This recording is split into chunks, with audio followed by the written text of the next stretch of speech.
ಮೈಸೂರು ದಸರಾ ಮಹೋತ್ಸವ 2025ರ ವಿದ್ಯುತ್ ದೀಪಾಲಂಕಾರಕ್ಕೆ ಚಾಲನೆ ಸಿಕ್ಕಿದೆ. ಇದೀಗ ಇಡೀ ಮೈಸೂರು ನಗರ ದೀಪಗಳಿಂದ ಕಂಗೊಳಿಸ್ತಾ ಇದೆ. ನೀವು ನೋಡ್ತಾ ಇರಬಹುದು, ನಾನೀಗ ಸಯ್ಯಾಜಿರಾವ್ ರಸ್ತೆಯಲ್ಲಿದ್ದೀನಿ.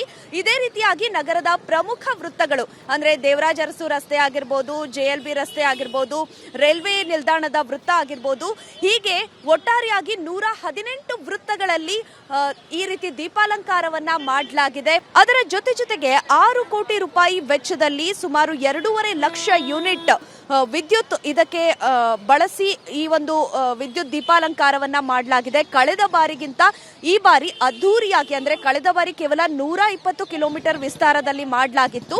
ಇನ್ನು ಈ ಬಾರಿ ಇನ್ನೂ ಹೆಚ್ಚಿನ ಬಲ್ಬ್ಗಳನ್ನ ಬಳಸಿ, ಮತ್ತೆ ಈ ಆಕರ್ಷಕವಾದ ಬಲ್ಬ್ಗಳನ್ನ ಬೇರೆ ರಾಜ್ಯಗಳಿಂದ ಈ ಬಾರಿ ತರಿಸಿಕೊಂಡಿರುವಂತದ್ದು. ಇವು ಒಂದ್ ರೀತಿಯಾಗಿ 3D ಎಫೆಕ್ಟ್ ಕೊಡುವಂಥದ್ದು.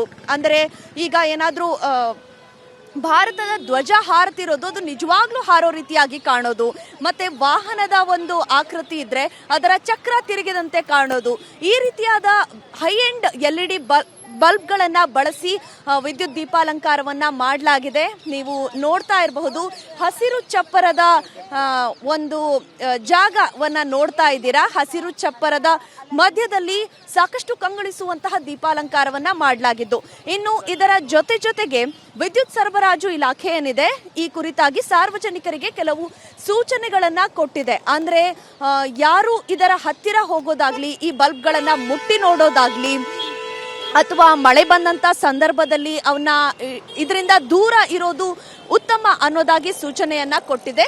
ಮತ್ತೆ ಈ ಕಂಬಗಳು ರಸ್ತೆಯ ಮಧ್ಯಭಾಗದಲ್ಲಿ ಕೆಲವೊಂದು ಬಂದಿರೋದ್ರಿಂದ ವಾಹನ ಸವಾರರು ಎಚ್ಚರಿಕೆಯನ್ನ ವಹಿಸಿ ವಾಹನವನ್ನ ಚಲಾಯಿಸಬೇಕು ಅನ್ನುವಂಥದ್ದು.